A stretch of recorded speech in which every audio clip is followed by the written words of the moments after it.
And the Oscar goes to... And the Oscar goes to... And the Oscar goes to... And the Oscar goes to... Spread out.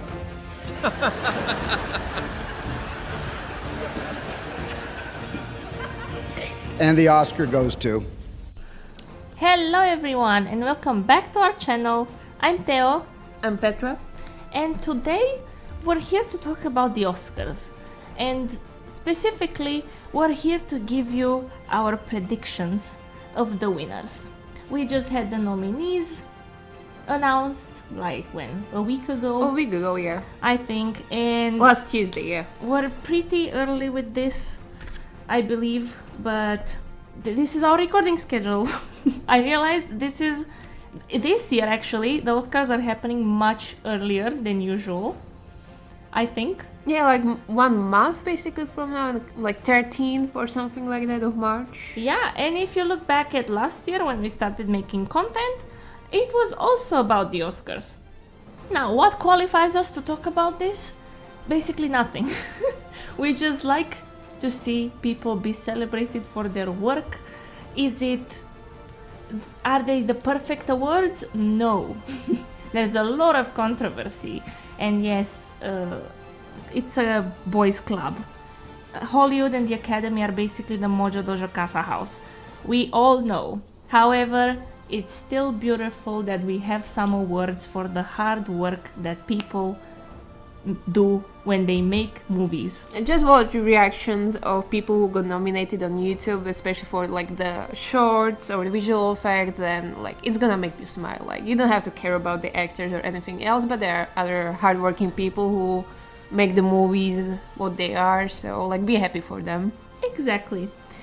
Now, in true tradition, we have picked our winners, we have our second choices, and in some categories I have some wild cards. Oh yeah, cannot wait for the headache. Especially when you have like, I think it's the original screenplay, I have the first, second place, and the wild card, and with my luck the other two options will win somehow. Yeah, and now we're not film school graduates, we're not movie critics. We just like movies. No, more than that. We love movies and we love watching all these movies. And we have seen most of these. We will let you know as we go through the categories what we haven't seen, because some of them are just nowhere to be found on streaming platforms. Yeah, I think it's gonna be easier to watch them before actual ceremony, but like we wanna get this recording done. Yeah, plus these movies, I mean, Poor Things, for example, we just saw it last week because that's when it came out in cinema. Or some of them we don't have them with English subtitles, so we cannot just go and watch them in cinema, unfortunately, so we have to wait until it's anywhere on streaming platform. Yeah, but we will let you know as we go. And with that being said, we'll follow the logic of last year and we'll go with the smaller categories, just rapid fire, name our winner, because realistically I don't think most people care about these rapid fire categories anyway. And enough I think to talk like, about every single nominee. Even if I listen to actual people who know more than us, they are still like, I have no idea who's gonna win, because the category itself is very like hit and miss. Unpredictable, yeah. And as we go through the more important categories, we will inevitably talk a little bit about the Best Picture nominees, because as with every year, if you're a Best Picture nominee, obviously you're gonna have nominations in other things, because if you're nominated for Best Picture, it means like at least most of the things in your movie, cinematography, sound, songs, the screenplay, actors, of course everything is top, because it needs to be. Especially this year, because we have these grandiose movies like Killers, Oppenheimer, Barbie, Poor Things, who are like excellent on technical level. So exactly. Because usually you have like the last year before that, they were like the small drama movies who were like, okay, you get nominated for the acting, but they are not so flashy in the technical categories. Yeah. But this year everything just... We have so many... Great!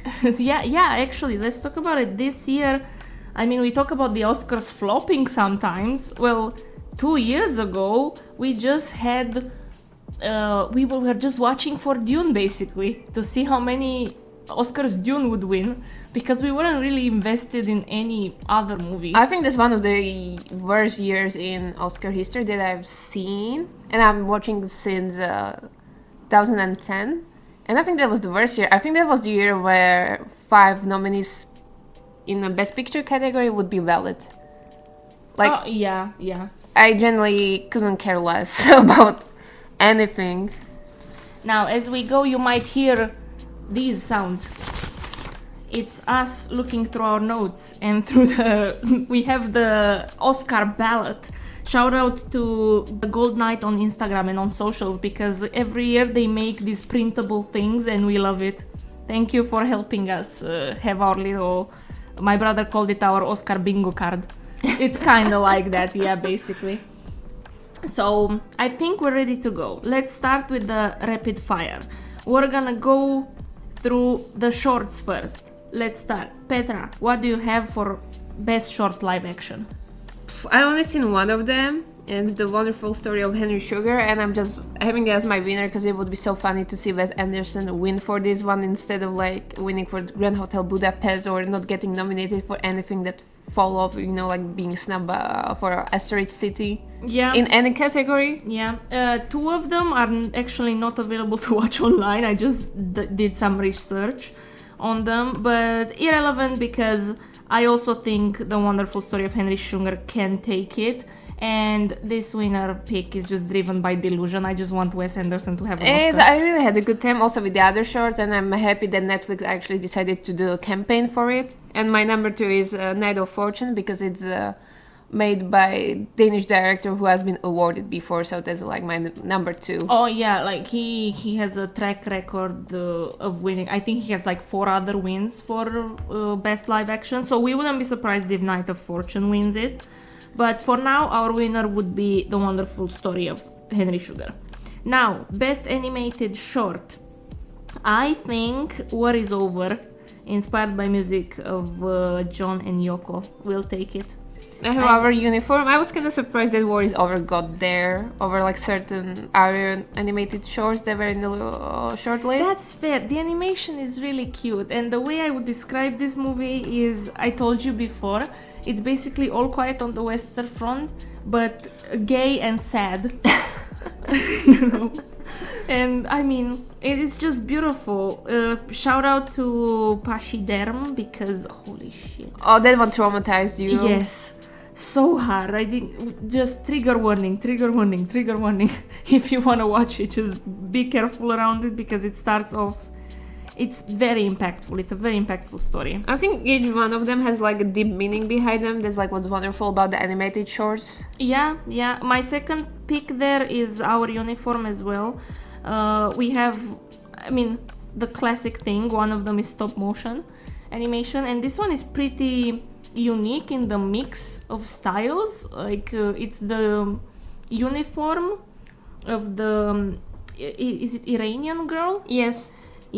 And the pictures and the story is drawn on the material. That's why it's there. I feel like interesting. Especially in this category, they're gonna look at the hard work behind the short, and also like the story is powerful. So maybe like because of all of this, like, you know, not like political reasons, but like the hard work behind it. Yeah. Now, Petra, take it away. Documentary short? Sure. Oh yeah, the last short. Oh, this is the one that I'm confused most about. So we have ABCs of Book Banning, The Barber of Little Rock, Island in Between, The Last Repair Shop, and the way I'm gonna mispronounce it. Can you just... Oh. I think it's Nai and Weipo. I think that's how you pronounce this, so it's fine. And that's actually what I'm going for. I love all of them. I would go for the last one just because I remember the reaction of the people who made it when they got nominated, and like I will actually love to see these people on the stage. That's my pick also. I just love the story of the 2 grandmas. Like, it just hits hard. All of these documentary shorts hit hard in very different ways, but I just think the grandmas should win. Also, I have no idea how people vote for these categories, because it's like you have great shorts, and like what do you choose? It like based on the topic, or Oh god. Quality, damn it. I don't know. I don't know. Okay, now we have shorts out of the way.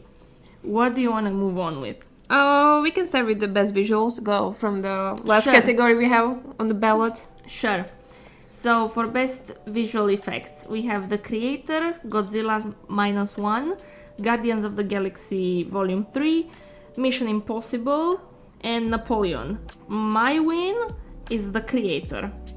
It had a budget of $80 million, which in Hollywood is like nothing. At this point, you cannot go below like 200 million for Yeah, some reason. exactly, and it looks mind-blowing. like it's a $200 million movie. Like there is very little to complain about visually, and in Even though every people don't really like this movie, I would say like there yeah, are a I lot of mean, complaints. It falters in maybe the screenplay. But this category is here to reward the visual effects, not the story itself. Exactly, and The Creator, like with $80 million, it's amazing how much they committed, because almost every single shot in the movie has some CGI on it. Like, it's incredible, and with the $80 million budget, like, it's fucking impossible. And I'm happy to see like the original sci-fi movie in the category, because we have Mission Impossible, we have Guardians, who are like all sequels. And I'm Yeah. happy to see them because they actually look great, Yeah. but like And- I'm always and- happy to see original movie. Of course, my second pick, I think, is your winner. Oh no, I have Creator as number one because Yeah? I don't think they will have balls to vote for international movie in this category, Yeah. but I would love to see So- Godzilla win. Godzilla, But it's my number two their as well. budget was 15 million. It's just that it's international, and I don't know if the Academy will vote for this. I was actually worried before the nominations came out if they're actually gonna nominate it, because it's not a Hollywood production. And maybe, some people would be like, oh, people are praising it everywhere for how great it is and how the Hollywood made movies look terrible these days, so maybe we're gonna be petty about it. So I'm happy it got nominated. And it would actually deserve the award, because like if you look at other Godzilla movies or other big blockbusters, they look terrible. For reasons that people talked about this year, because we had all the strikes and everything, and how people are treated, and especially the ones working on technical Yeah. aspects of the Exactly. movie. So I think like it would be nice to see Godzilla to be nominated, to see like the people in the studios to be like, oh, maybe we should take inspiration from this one. But yeah, it's an international movie. It's number 2. Creator is gonna take it. Yeah. It has one more nomination, so maybe that's why I'm also like, okay, it has bigger chance. Yeah. Oh, I mean, let's go to that one. Best sound. We have The Creator, Maestro, Mission Impossible again, Oppenheimer, and The Zone of Interest. Love to see Mission Impossible. Somehow, this is the first time they are nominated as a franchise, and I'm surprised that before, when we had like some editing and mixing, it wasn't nominated. Yeah, actually. Because it's interesting. popular franchise and it doesn't have bad reviews, so it's just Yeah. interesting. It's probably the Academy being. They used to nominate Transformer movies. Girl, explain this, like, Oh, and they have terrible reviews, so they're just based on that. It's confusing. Yeah. For me, I think Oppenheimer. Yeah. I think like the thing is either Oppenheimer will take everything, or my number 2 option, Zone of Interest, actually manages to get this one, because I know the sound is a very important part of the movie, and I haven't seen the Zone of Interest because, as we mentioned, it's like not available for us with English subtitles, and I really want to watch it just because of the sound, so I can actually make up my mind. But for now, it's Oppenheimer because I've seen that one.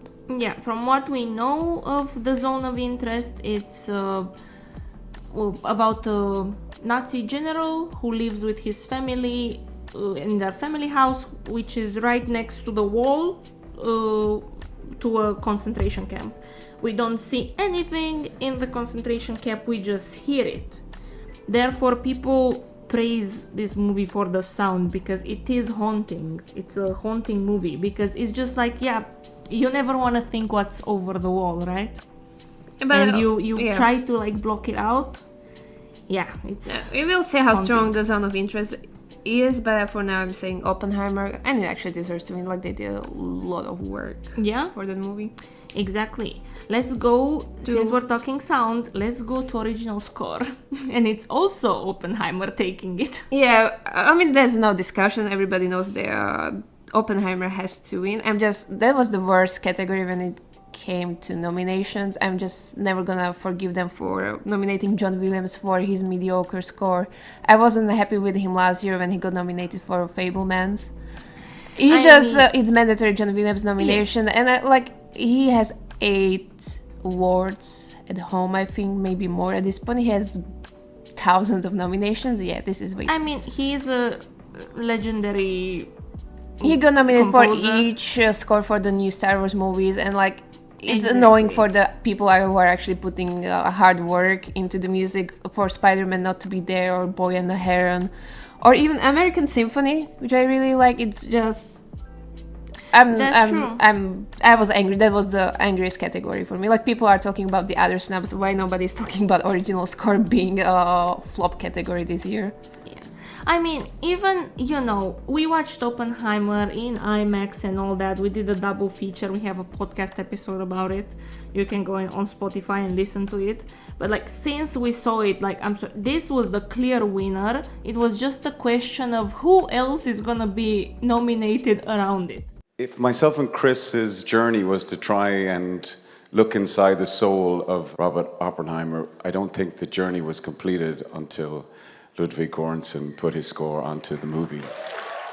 And I mean, I'm happy with the nominees. It's the mandatory John Williams one. It's bad. It's filling up a place there that shouldn't If you look have at been his there. work in other Indiana Jones movies, come on, this should be insult to the old man. But I'm happy for Poor Things and Killers of the Flower Moon, because I remember their music and it was wonderful, so I'm happy at least they got there.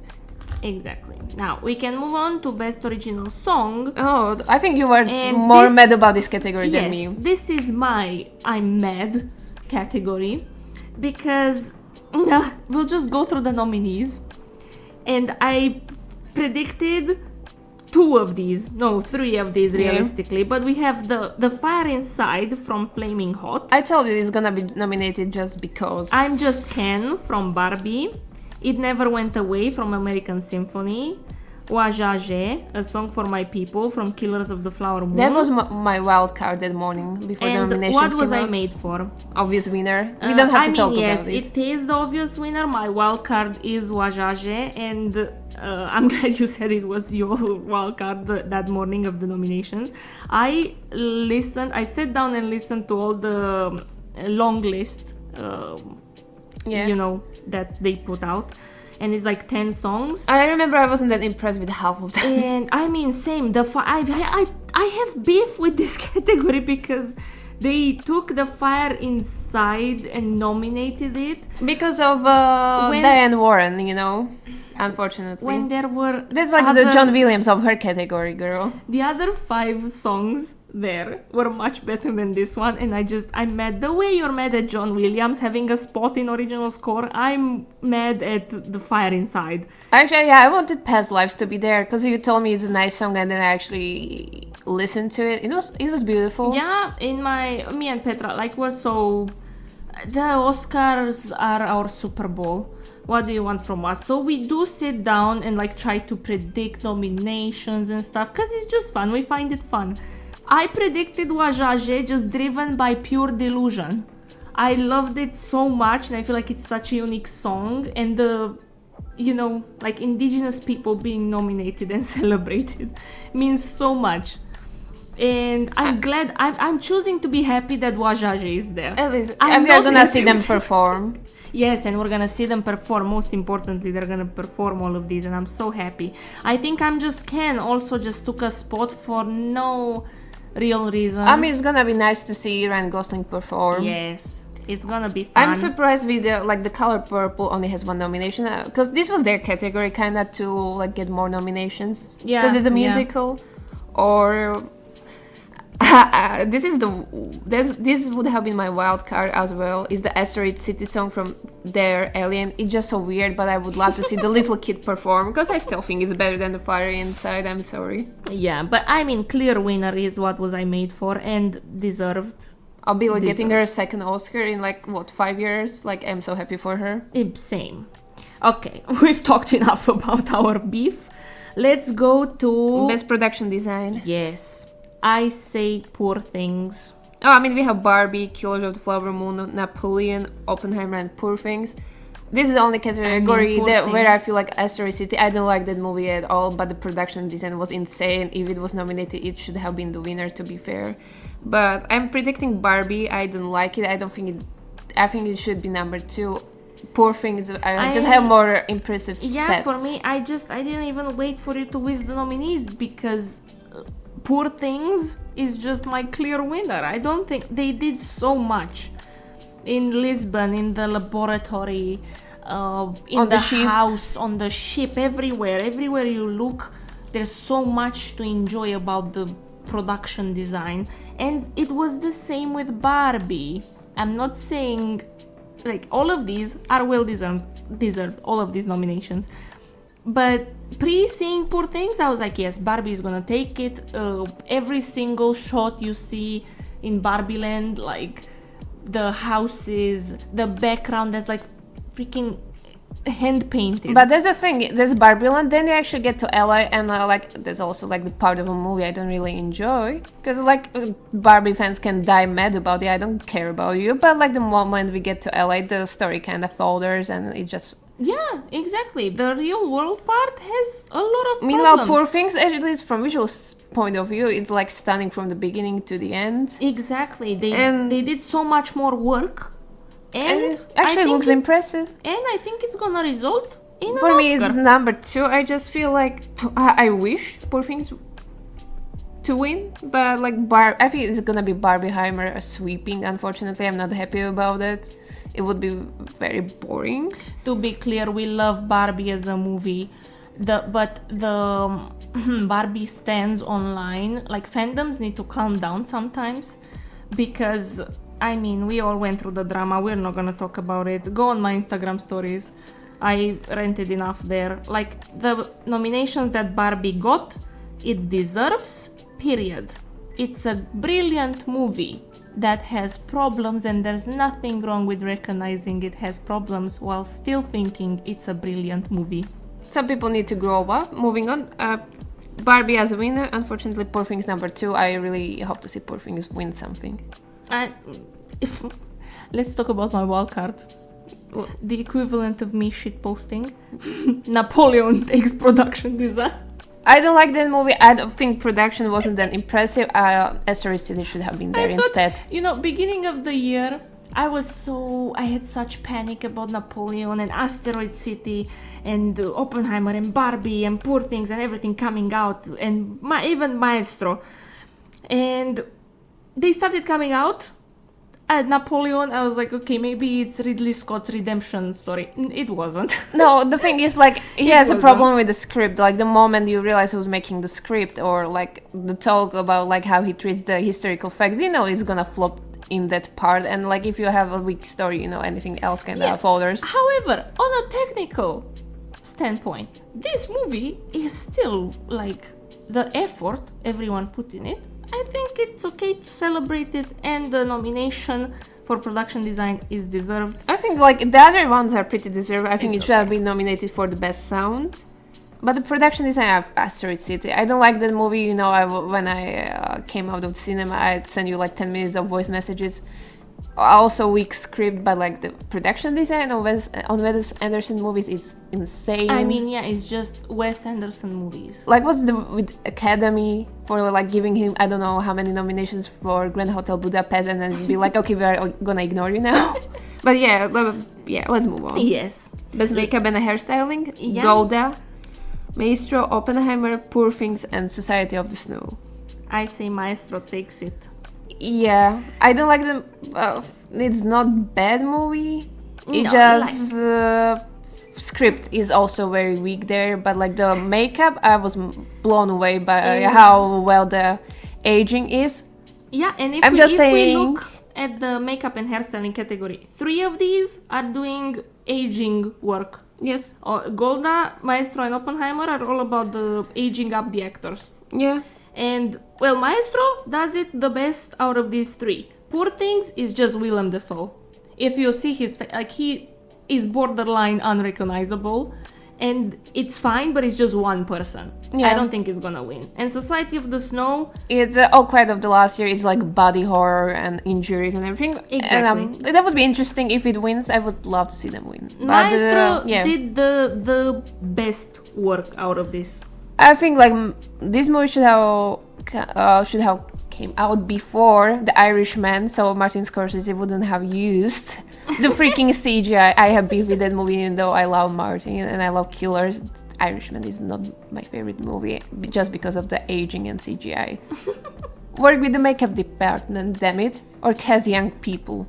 Also Ridley Scott and Napoleon. Oh, and Napoleon as well, yeah. like yeah, I'm one sorry. old actor Joaquin for Phoenix. 20 years. What the fuck? of Like story. he's a 50-year-old man at this point. Yeah. What the fuck? No, okay, moving on. Now, Best international feature. yes, we're getting into more serious categories.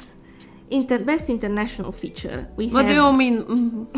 more serious? As in, Score is the most serious I mean, category for me. So you're keen on music? I mean, all of these technical ones are. It's just we're getting into categories yeah. where we have more debate and ground for different, more like nuanced opinions, let's say. We have Io Capitano, which I'm happy is there. There was campaigning around this movie, and I'm surprised it reached the ears of the Academy. We have Perfect Days, I'm happy about that one. Society of the Snow, happy about this one too. The Teacher's Lounge and The Zone of Interest. That's gonna take it just because it's the best picture nominated. Like you can kind of the last couple of years it's kind of predictable because like the one of the movies gets into the best picture categories. All Quiet before then, I think it was Roma or something. It just we can predict this category pretty well. Yeah. I mean, the real exactly. winner is Anatomy of the Fall, but the France did what it did. We have, just looking at in the last, this year included, last 3 years, we've used the Oscar ballot. And as Petra said, one of the spots usually is from the international feature film. 3 years ago, we had Drive My Car, Yes. also Best Picture nominee. And as Petra mentioned just now, All Quiet on the Western Front, also Best Picture nominee. So, just because... Or Roma or Parasite actually Yeah, winning. exactly. Roma and Parasite as well, 4 and 5 years ago. And yeah, Zone of Interest, it's gonna take it. I would love if Society of the Snow wins it, because chilling fucking story and very well made movie. And when you said with our predictions of nominees, you wanted it to be nominated actually in visual effects. Yeah. And I agree. Also But because I with the didn't score. think too much of it, or production design. I've- Like the plane crash shit on the mountain. I think the thing Wow. with Netflix, they obviously had Bradley Cooper and Maestro, but then I think they put like Society of the Snow as their number 3 and went for Naiad for some reason. And that's why Society of the Snow didn't get as many nominations, or May December was like completely kind of snubbed. And they have one more movie I think that came out and like they didn't even promote that well. It just, we should bet on different horse instead of Naiad. I'm not Yeah. happy with that one. So, moving on. Do you want to do editing? Yeah, let's go editing. We have Anatomy of Fall, The Holdovers, Killers of the Flower Moon, Oppenheimer, and Poor Things. And this is kind of like, okay, do I want Oppenheimer to sweep the awards, or I wanna, and it's my number one, I don't care, Anatomy of Fall to win, to have more diverse winners this year, because I think that movie actually deserves it, and I think it might take the original screenplay, and I'm happy they actually got like 6 nominations or something. And I haven't seen that one, also French, don't have English subtitles available at the moment. But mean, like half of it. if you have like this crime story, you kind of need it to work, and I heard it's very gripping. It's like sometimes you don't need to have like the over-the-top editing that we have seen with everything last year, and kind of Oppenheimer. This one, I mean, we'll see how they feel about it. If you want to have the one with the most editing, or the one who's done like, well, I don't want to say well, but like subtle and like makes the story more gripping in a way. Well, I'm gonna make my arguments. I have notes for each of the Best Picture nominees. And through them, I realized that making those notes also meant like arguing for why certain movies would win in certain categories. And making the notes for Oppenheimer, I realized that editing is extremely important, and I'm gonna tell you why. So, it's a Christopher Nolan movie, and this man loves non-linear storytelling. Yeah, but also fun fact about him, when you look at his other movies, there are certain movies when the editing isn't done that well. Like there's a couple of shots or like scenes when editing is like, what the hell is happening? Oh yeah, but fuck his other movies. Yeah. Oppenheimer. I mean, we've agreed in our podcast for Oppenheimer this summer that he peaked here. This is his magnum opus. He made this movie and it's beautiful. His whole career led to this. Yeah. Like if he's not gonna win for this movie and he's gonna win, let's say in 10 years for some different movie, it's gonna leave bitter taste in my mouth because I know it's not gonna be as good as Oppenheimer. Yeah, and I mean, and you can trust Petra, she doesn't like Christopher Nolan movies. She doesn't like him, but she saw Oppenheimer and she was like, I hate to say it, but this was it's not beautiful. that I don't like him, I think he's overhyped. Like his movies have issues that people choose to ignore because the movies are like, they look beautiful and I'm like, fair, but like some movies, yes, but I mostly disagree with Petra on this one. But we both agree, isn't it beautiful that we both came to the same conclusions with Oppenheimer? And I was ready to hate on that movie. Exactly. And so editing, it's my choice for editing because non-linear storytelling, 1. 2, it spans 3 timelines because we have Oppenheimer in his youth at school. We have Oppenheimer in his 30s, 40s, working on the Manhattan Project and all that. And we have Oppenheimer in the 50s, the trials, right? The trials and all that. And all of these are not taught linearly. And on top of everything, we also have the 2 POVs, the black and white, which is more subjective more objective. That's what Nolan said. The black and white is objective, the color is subjective point of view. Isn't that way? Whatever. Yes, but then, I mean, if you look more into it, the black and white is Robert Downey Jr.'s character's POV, and the color is Oppenheimer's POV. It's very interesting, and they both do very different things in the movie. Mixing all of these things and taking all of these 3 things into account, this movie could have been in shambles just because of bad editing, but it's not. And I think it handled it very well. And my last and final point on why the editing is so important, yes, the screenplay is brilliant. The great writing carries you through the movie. However, what also grips you, besides visuals and writing, is the way it's editing. It made this 3-hour movie not feel like a 3-hour movie. I didn't check the time once. I just let it happen to me, and 3 hours don't just pass. Yeah, that's fair, but like for me it's like makes sense, but like it's kind of, they're doing a lot. And they might feel like, oh, we gave it to everything everywhere last year, and it's a kind of the same argument you made. Like they had to a lot to connect and make it make sense. I mean, so they might be like, okay, we want to be more diverse, so we are gonna give it to somebody else. Maybe they are gonna be like, okay, we don't want Oppenheimer to have a lot of awards. I don't know how they might think while voting, how many awards they actually want to give him. That's true. Well, just like I don't trust them to like. When was the last time? Was it the Lord of the Rings when one movie won 11 awards? How much are they gonna give him? Yeah, I mean, just to clarify, Oppenheimer has how many? 14 nominations. 13 nominations. Holdovers would win if I can see that happening if it wins for the best screenplay as well, and Paul Giamatti wins for the best actor, but I don't think it has any other chance. I mean, to be clear, I love the editing in all these other movies. I just think Oppenheimer did it best.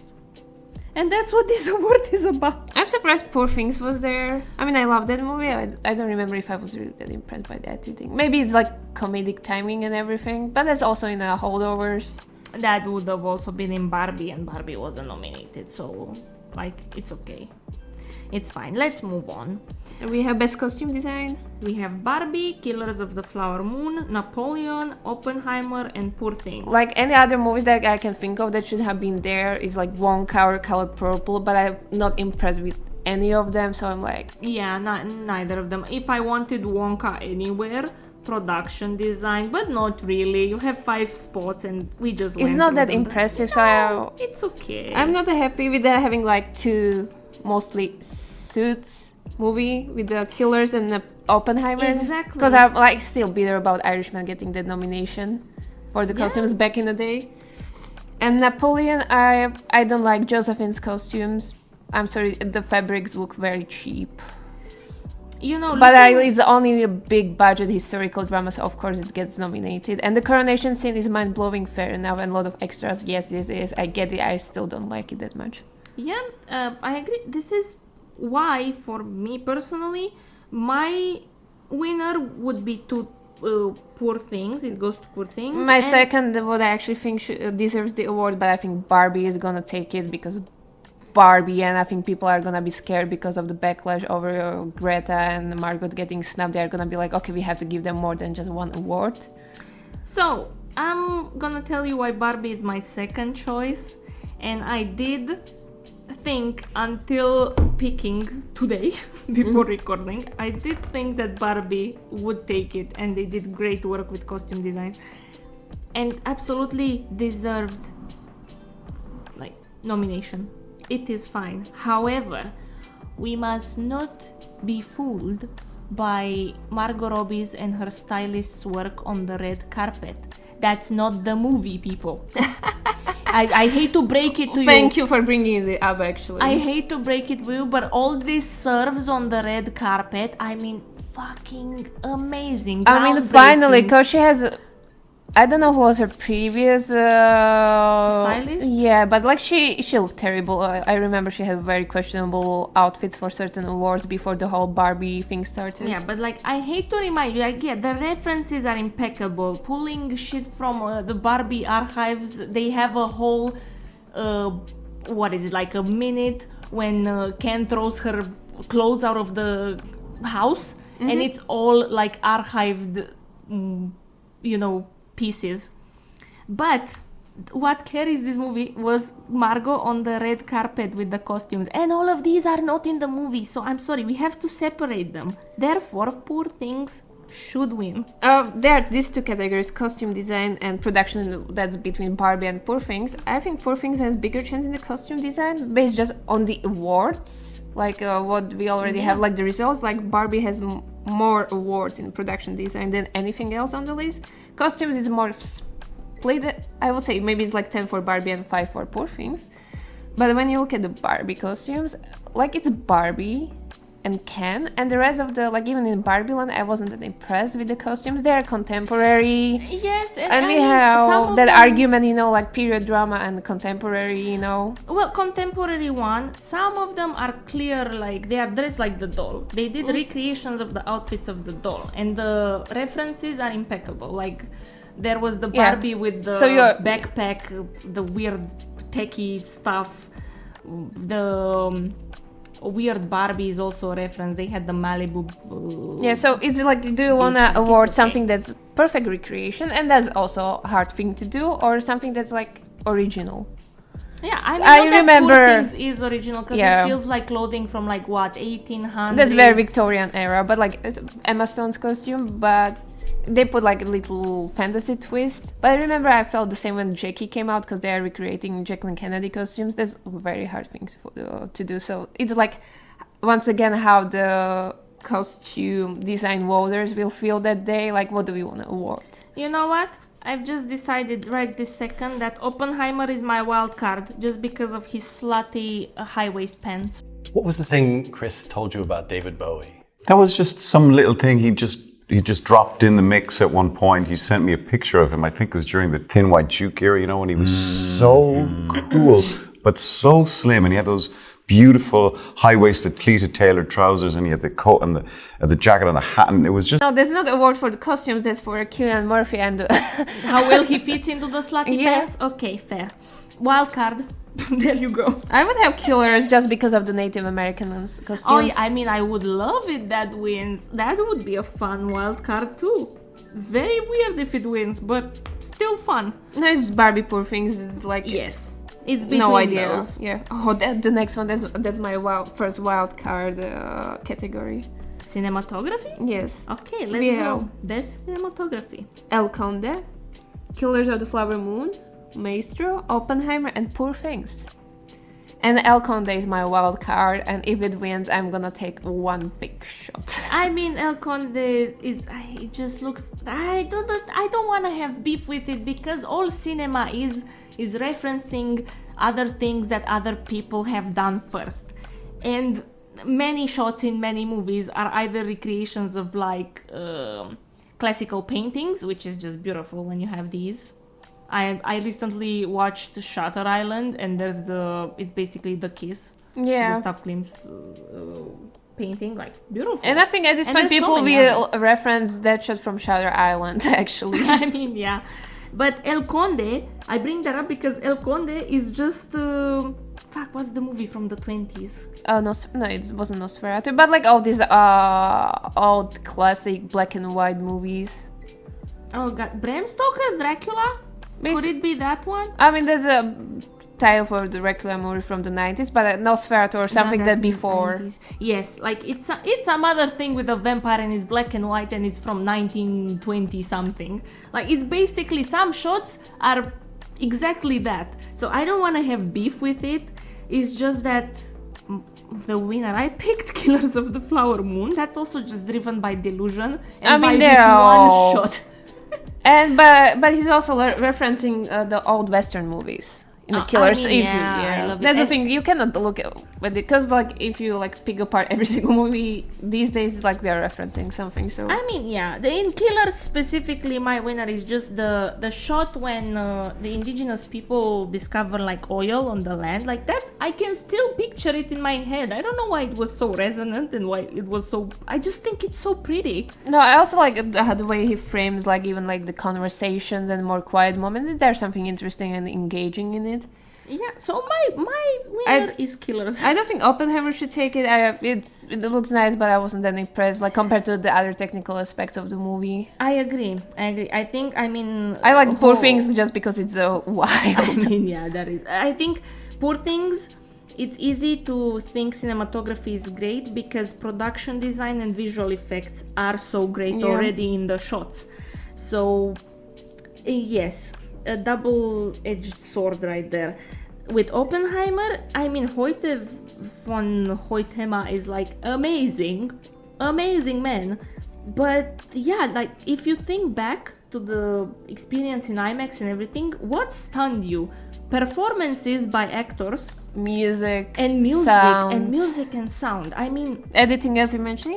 yeah, the editing, but not cinematography specifically. There are some beautiful shots. I mean, judging by his other movies, I was more impressed by cinematography in like Inception, Dark Knight, and the other movies. Yeah, Did and, I actually remember thinking about them during Hoyte the? worked with him on Dark Knight. Well, I can't remember which Dark Knight. Maybe all of them. I mean, his movies look great in general. So it's just a great movie. Like all of them are great, and they are in all the aspects. So you have to pick something that's like actually standing Once out. again, it's an amazing year in cinema. Actually, like when you put epic in front of these movies, it makes sense for Yeah. various reasons. Yeah. Okay, we've talked enough about cinematography. Oh, we have animated feature, I and mean, a Spider-Man Across the Spider-Verse. If it doesn't win, like, what's the point? Like, I'm sorry. No, it is the best animated movie of last year. Yes, The Boy and the Heron. Yes. I'm just happy to see Boy and the Heron and Robot Dreams as the two international animated movies. Because we don't I'm also get happy. it that I don't get often. Elemental. mandatory Pixar nomination. I haven't seen the Teenage Ninja Turtles, but I was kind of impressed with the animation, not gonna lie. So I would have been happy to see it. Many people had that predicted for a nomination. I was like, what? In my head, it felt like the movie flopped in reviews and the box office, but I guess people liked it, so I was like, okay. Maybe it's actually good, but yeah, Spider-Man is taking it. I'm just sad that If it doesn't, I'm gonna be very surprised. I'm just sad that like last year with the Pinocchio movie, that like they are scared to nominate animated movies in different categories because both Spider-Man and Boy and the Heron should have been in original score category. At least one of them for sure. Yeah, I And agree. Pinocchio lost you for the production design. That was insane decision. I agree. Girl, I was so delusional pre-nominations that I wanted Spider-Man Across the Spider-Verse to be nominated for Best Picture. I mean, take Which out only- the maestro and like, yeah, makes sense. I mean, driven by pure delusion because only 3 movies were nominated for Best Picture, 3 animated. It was like Beauty and the Beast. Up and Toy Story 3. Yes.